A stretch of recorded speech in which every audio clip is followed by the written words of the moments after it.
Hola a todos, un día más con vosotros compartiendo la historia.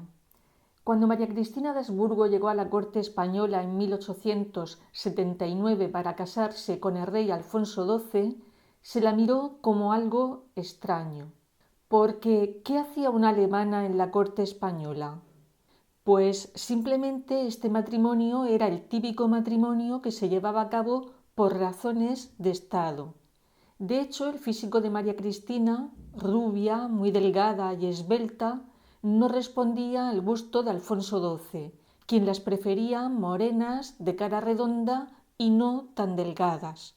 Puede que con la misma extrañeza fuera recibida 10 años antes en la corte española la princesa rusa Sofía Troubetzkoy. De ella se decía que era una de las mujeres más bellas y elegantes de la Europa del siglo XIX, la envidia de cualquier mujer, mujeres que no dudaban en seguir cualquier tendencia en moda que Sofía iniciase. Pero no solamente llamaba la atención su físico, sus extravagantes gustos fueron muy comentados, porque no era muy normal la afición de una dama por los monos. Sofía llevó una vida cosmopolita y de gran esplendor junto a su esposo Carlos Augusto de Morny, quien ejerció como embajador de Francia en San Petersburgo y en París como ministro de Negocios Exteriores. Después de 9 años de matrimonio y 4 hijos, la felicidad de Sofía se vio truncada cuando su esposo falleció de manera repentina. Sofía se aisló del mundo y se recluyó en su palacio, y un día, buscando unos documentos, se encontró con unas cartas que su esposo había tenido con un amante. Sofía abandonó el luto, abrió las puertas de su palacio y volvió a introducirse en la sociedad, y se convirtió en una asidua de las fiestas que se organizaban. Fue en una de esas fiestas, celebrada en la ciudad francesa de Deauville, una ciudad puesta de moda por la corte de Napoleón, cuando conoció a un español. Se llamaba José Osorio y Silva y se encontraba en Francia acompañando a la reina Isabel II y a su real familia en su destierro desde que un año antes, en 1868, tuvieran que abandonar España tras la Revolución de la Gloriosa, revolución con la que se derrocó a Isabel II. Pero José Osorio no solo se limitó a acompañar a la familia real, sino que puso a disposición de la misma su residencia de Deauville y también costeó los gastos que supuso el exilio para la familia real. En este sentido, José mantuvo abierta una cuenta de 500.000 francos en París y los puso a disposición de la familia real, una cuenta que era renovada periódicamente. Y es que José era poseedor de una enorme fortuna que se había ido forjando con la acumulación de mayorazgos. También era poseedor de 14 títulos y 7 veces grande de España. Y como sus antepasados, era un hombre de fuerte convicción monárquica. Digo esto porque entre esos antepasados estaba Juan Álvarez Osorio, quien fue mayordomo mayor de la reina Catalina de Lancaster. Álvar Pérez Osorio, quien fue mayordomo del emperador Carlos V, y Nicolás Osorio y Zayas, mayordomo del esposo de Isabel II, de Francisco de Asís, y luego de su hija Isabel, la princesa de Asturias. De entre los 14 títulos que poseía José Osorio, este será conocido principalmente como por el duque de Sexto o el marqués de Alcañices. Nosotros nos vamos a referir a él como el duque de Sexto. Como tal lo conoció Sofía, quien si bien poseía solo el título de princesa, corría el rumor de que su padre pudiera haber sido el zar de Rusia Nicolás I. Y es que la madre de Sofía nunca había ocultado su admiración por el zar, y éste por ella. Además, su gestación parece ser que coincidió con el viaje de su supuesto padre, el príncipe Sergei Vasilévich Troubetzkoy, al Cáucaso. En cualquier caso, fuera o no hija del zar, Sofía se educó al quedar huérfana en la corte imperial. Allí estuvo a cargo de la zarina viuda Carlota de Prusia y el nuevo zar Alejandro II de Rusia junto a su esposa María de Hesse-Darmstadt, lo cual confirmaría que efectivamente era hija de Nicolás I. Entre el duque de Sexto y Sofía surgió el amor tras el primer encuentro en Deauville, así que, con el permiso de Isabel II, se casaron el 20 de febrero de 1869 en la ciudad española de Vitoria, una ciudad que acababa de estrenarse como capital episcopal. Sofía y su esposo se instalaron en el llamado Palacio de Alcañices. Recordemos que entre los numerosos títulos que José Osorio poseía, uno de ellos era el marquesado de Alcañices. Ella adaptó a su gusto aquel palacio, haciéndose muy famoso el abeto decorado que puso en Navidad, inaugurando con ello una tradición en España y que en Rusia se venía haciendo desde los tiempos de Pedro el Grande. En su residencia solía organizar reuniones de damas a las que ponía al día de las novedades en moda y en juegos de salón. Los duques de Sexto compartían el carácter cosmopolita y el liberalismo, pero también su incondicional apoyo a los Borbones. El duque se mostraba a favor de la abdicación de Isabel II y de la restauración monárquica tras el breve reinado de Amadeo I de Saboya y la fugaz Primera República Española en la persona de Alfonso, el hijo de Isabel II. Convencidos de ello, tanto el duque como la duquesa intentaron atraer a la causa alfonsina el mayor número posible de partidarios.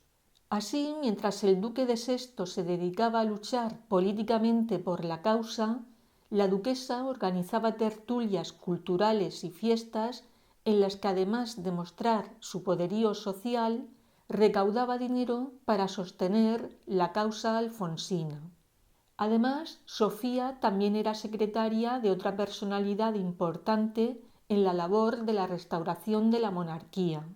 Me refiero a Antonio Cánovas del Castillo, quien fue dirigente y fundador del Partido Conservador y presidente del Consejo de Ministros.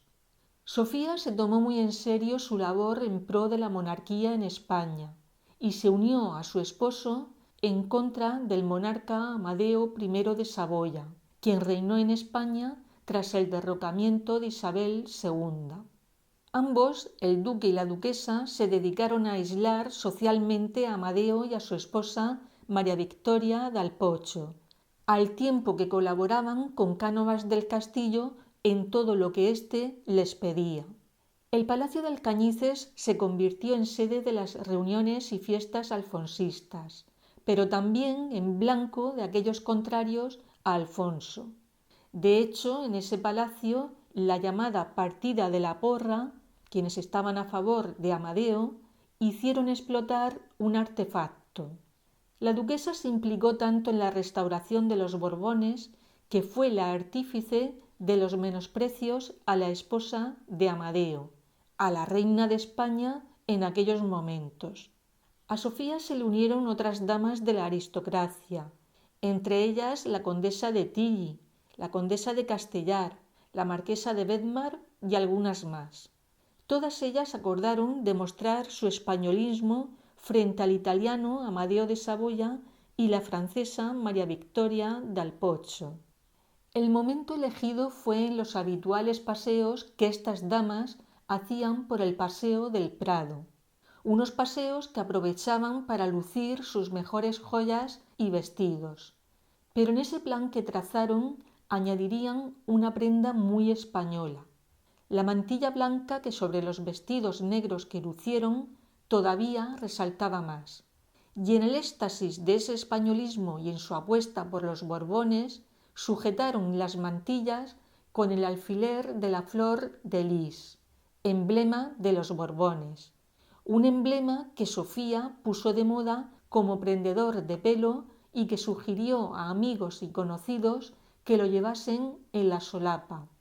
Esos paseos se repitieron de la misma manera y forma, y muy pronto las damas cambiaron el sombrero por la mantilla, tal y como había hecho la duquesa de Sexto. La reina María Victoria, creyendo que se trataba de una costumbre primaveral entre las damas, porque era el mes de marzo, dijo a su esposo: «Mañana vendré yo también con mantilla».